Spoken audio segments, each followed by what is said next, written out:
السلام علیکم. په یو حدیث مبارک کې راځي چې من قام رمضان ایمانا واحتسابا غفر له ما تقدم من ذنبه. چا چې روژه مبارکه په ایمان او د ثواب په نیت ونیوله او د شپې لخوا یې قیام وکړ، یعنې د شپې په عبادت تیره کړله، د تیر ټول ګناهونه بخښل کیږي. سبحان الله. کله چې انسان د اسلام مبارک دین او د الله تعالی د نظام ته پام کوي، اتومات انسان ته دا معلومیږي چې دا الله تعالی څومره مهربانه ذات دی. هر ورځ تا ته موقع درکوي، هر ورځ تا پوهوي چې راځه تیر ګناهونه دې پرېږده، تیر ګناهونه که دې کړي یو ښه موقع درته په لاس درکوم چې په یوه ورځ، په یوه میاشت، په یوه هفته یا په یوه کال کې دغه ستا ټول ګناهونه وبخم درته. یعنی دا د الله تعالی د مهربانۍ او د الله تعالی د رحمت د وسعت او د پراخوالي ښکارندویي کوي.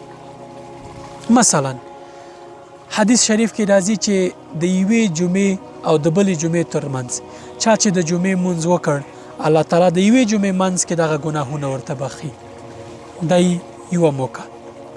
حدیث شریف کې لکه چې مخکې مې درته ووایه، هر کال درته د یوې میاشتې موقع ده او په یوې میاشت کې بیا وروستۍ لس شپې دي چې هر چا دغه شپې په عبادت تیرې کړي، د تیر ټول ګناهونه یا د تیر یوه کال ګناهونه ورته بخښل کیږي.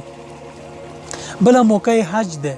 چا چې حج وکړ، د حدیث شریف مصداق چې داسې به وي لکه د مور نه چې نوی زیږېدلی وي، یعنې ټول ګناهونه یې بخښل کیږي.